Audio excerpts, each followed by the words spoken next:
Dear students, today I will discuss very important application and that is what अगर हम किसी rectangular loop को means ऐसी rectangular coil जिसमें करंट फ्लो करा हो वो बन जाएगी रेक्टेंगुलर करंट लूप।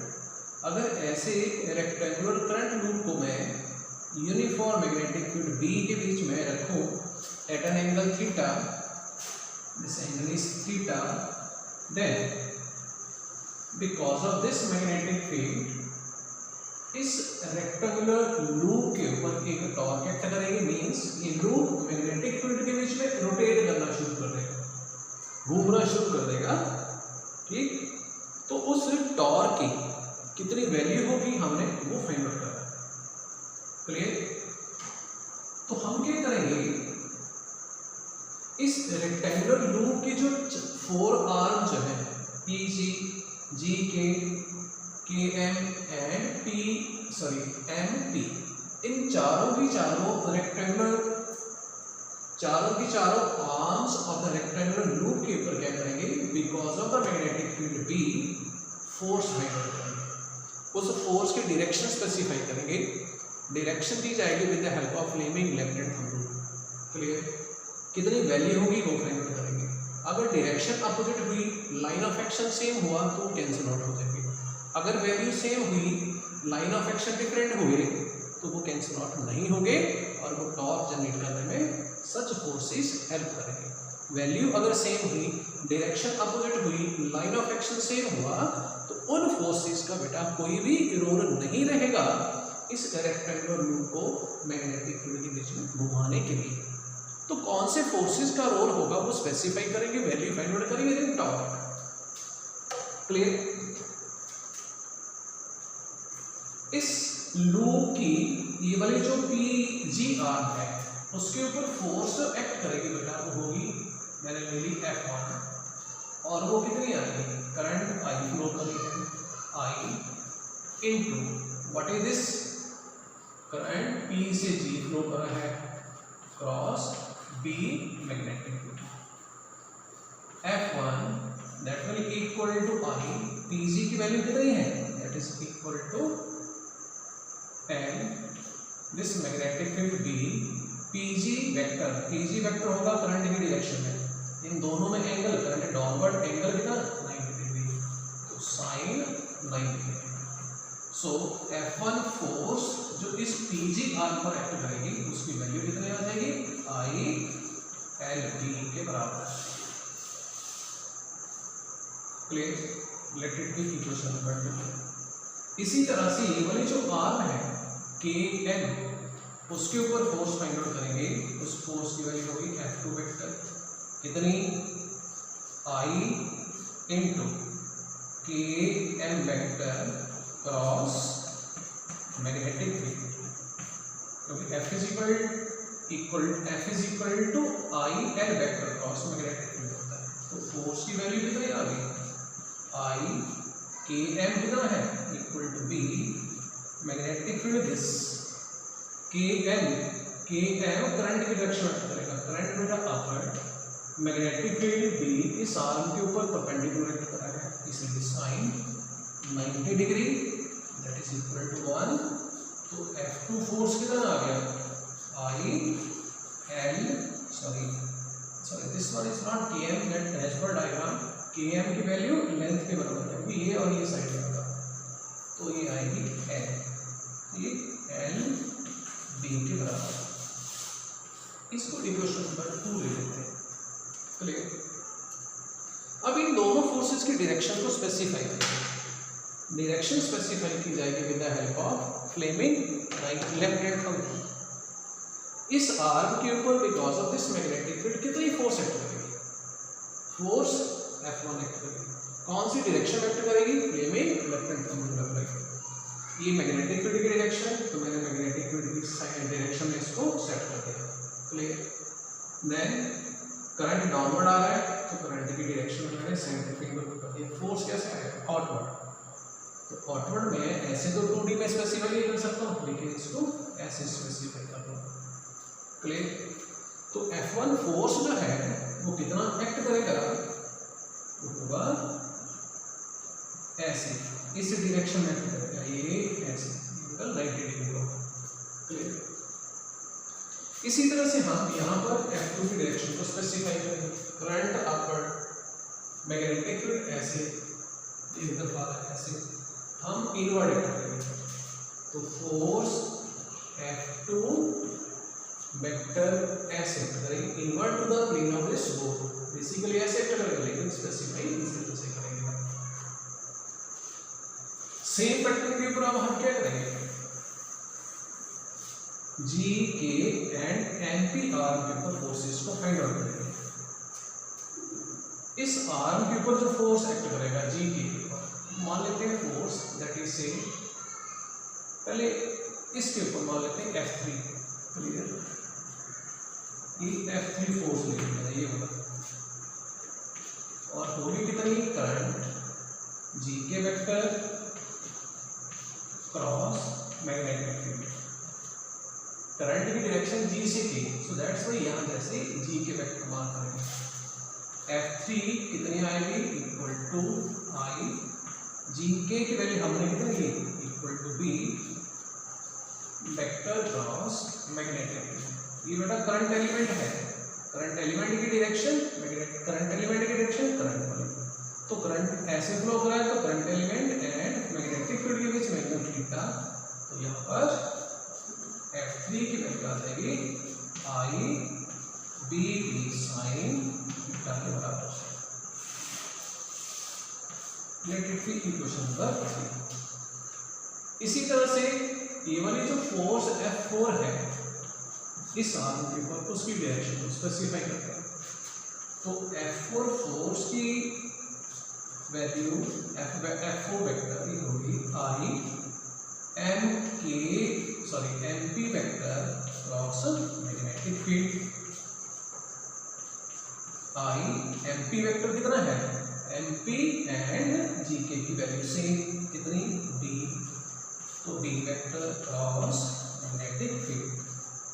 तो F4 कितना आ जाएगा, F4 आएगा equal to I B, this is a magnetic field, sine, यहाँ पर M P and magnetic field के बीच में बेटा एंगल ये नहीं होगा, एंगल ये वाला होगा, क्योंकि करंट एलिमेंट एम से पी एक्ट करेगा and current element and magnetic field के बीच में ये एंगल होगा, क्योंकि करंट एलिमेंट की डायरेक्शन कौन सी होती है, दिस डायरेक्शन में करंट, तो करंट ऐसे, तो करंट एलिमेंट की डायरेक्शन ये वाली हुई, मैग्नेटिक फील्ड ये वाला, एंगल ये वाला होगा।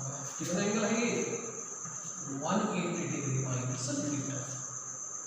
तो F4 की वैल्यू कितनी आ गई, I b sine 180 degree minus theta, that is sine theta के बराबर।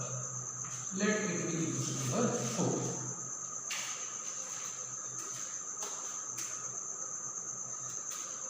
अब बेटा हम स्पेसिफाई करेंगे what F3 and F4 forces की डायरेक्शन। F4 फोर्स को देखो आप, करंट कैसे फ्लो कर रहा है, ये P से सॉरी M से P, तो ऐसे करेंगे सेंट्रल फिंगर पे लेफ्ट हैंड के, मैग्नेटिक फील्ड ऐसे thumb upward, so that's why F force upward act करेगा। नाउ इस आर्म पे Fleming left hand thumb rule से F3 फोर्स की डायरेक्शन स्पेसिफाई करो।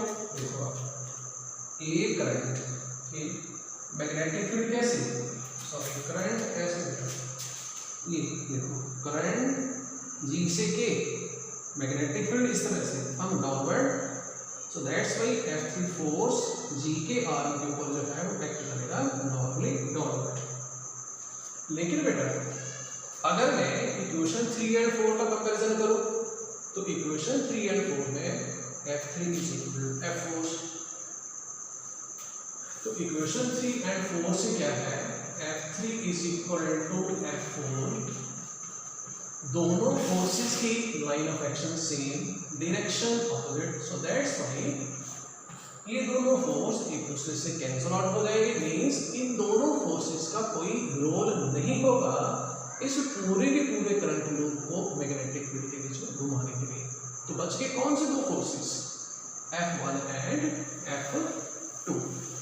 F1 एंड F2 फोर्स की लाइन ऑफ एक्शन कैसी, F1 फोर्स ऐसे आपकी तरफ, F2 इनवर्ट, दोनों की लाइन ऑफ एक्शन क्या डिफरेंट, इन दोनों फोर्स की direction upward. So that's what ये दोनों फोर्स क्या करेंगे, इस पूरे के पूरे ग्रुप के ऊपर टॉर्क डेवलप करेंगे and because of that torque group magnetic field के बीच में घूमना शुरू कर देगा। उस टॉर्क की वैल्यू कितनी होगी, वो होगी इस टॉर्क वो होगी F1 या फिर F2, दोनों में से किसी एक फोर्स की वैल्यू को मल्टीप्लाई करके इन दोनों के बीच में जो परपेंडिकुलर डिस्टेंस होगी। क्लियर? तो चेक करते हैं कि F1 एंड F2 की जो लाइन ऑफ एक्शन है उसके बीच में परपेंडिकुलर डिस्टेंस है कितनी है, वो सॉर्ट आउट करते हैं। क्लियर? F1 फोर्स को अगर देखिए डायग्राम में तो वो यहाँ पर एक्ट कर रहा है, कैसे आउटवर्ड, तो मैं यहाँ की बजाय उसको ले लूंगा G पॉइंट पर, ये मैंने ले लिया G पॉइंट पर, कैसे आउटवर्ड पर, आउटवर्ड ही मार्क कर सकता हूँ मैं, उसको ऐसे मार्क करूंगा इस तरह से। F2 फोर्स जो है वो कैसे एक्ट कर रहा है, वो एक्ट कर रहा है इस तरह से invert, this is F2 force. ठीक, मैग्नेटिक फील्ड कितने एंगल बनाकर एक्ट कर रहा है थीटा, तो यहां से G पॉइंट से परपेंडिकुलर ड्रॉ करो, GN ले लेते हैं, फुट ऑफ परपेंडिकुलर, ये एंगल अगर थीटा है तो ये वाला एंगल भी थीटा होगा क्योंकि दोनों कॉरस्पॉन्डिंग एंगल है। तो दोनों की लाइन ऑफ एक्शन के बीच में परपेंडिकुलर डिस्टेंस कितनी होगी, GN, तो मैं GN की वैल्यू को फाइंड आउट करूंगा। तो डायग्राम से बेटा देखो GN एक परपेंडिकुलर का रोल सॉरी बेस है थीटा एंगल वाली राइट एंगल का, G के हाइपोटेन्यूज, तो GN over GK it will equal to what, base of the hypotenuse cos of this angle theta। to find out the value of perpendicular GN over what about the value of GK, that is equal to B cos theta, तो GN इसकी value आ जाएगी बेटा B cos theta, therefore value of the torque कितनी आ जाएगी, F1 और F2 into perpendicular distance कितनी है GK, वैल्यू अप्लाई कर दो, सॉरी GN है, तो कितनी आई ILB, this is the value of F1 और F2 into GN की value B cos theta। So finally we will get what, tau is equal to I and B cos of angle theta.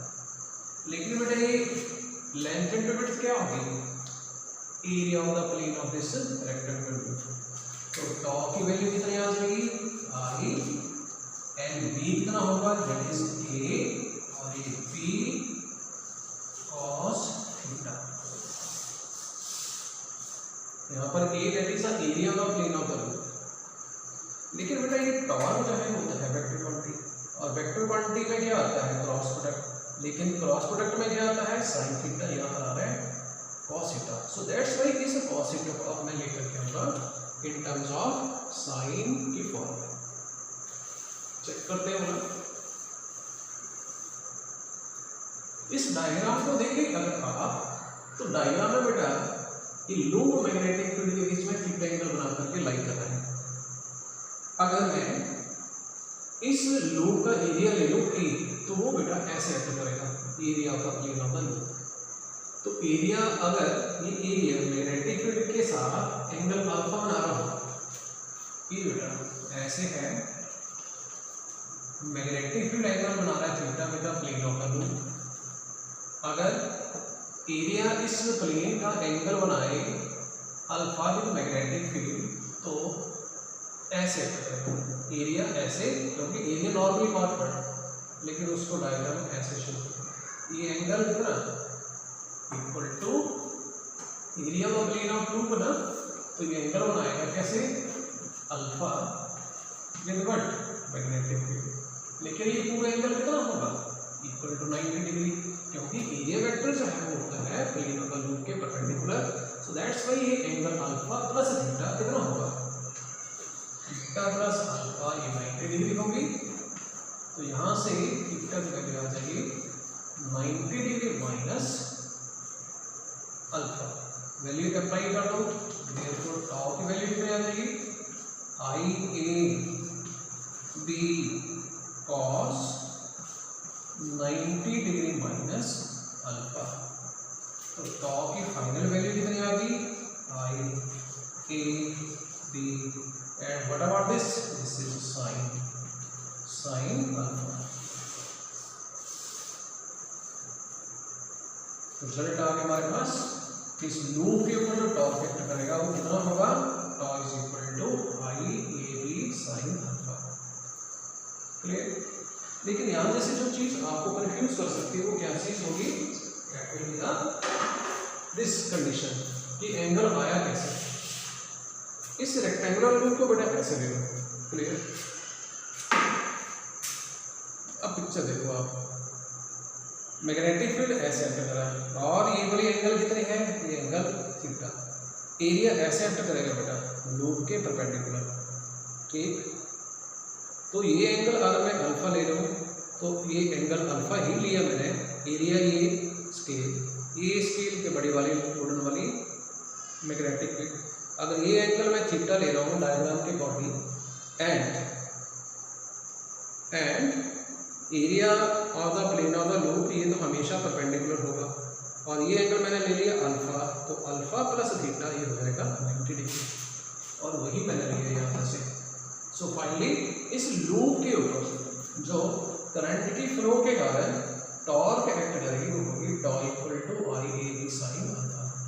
Means हमने क्या conclude किया कि जब भी हम किसी रेक्टेंगुलर लूप को, रेक्टेंगुलर करंट लूप को, इसका मतलब ऐसा रेक्टेंगुलर लूप बेटा जिसमें करंट फ्लो करा, ऐसे लूप को जब भी हम मैग्नेटिक फील्ड के बीच में रखेंगे बेटा, तो मैग्नेटिक फील्ड क्या करेगा, उसको रोटेट करवाना शुरू कर देगा मैग्नेटिक फील्ड के अपने में ही, मीन्स मैग्नेटिक फील्ड के बीच में with this torque. Thank you बेटा, हैव ए नाइस डे।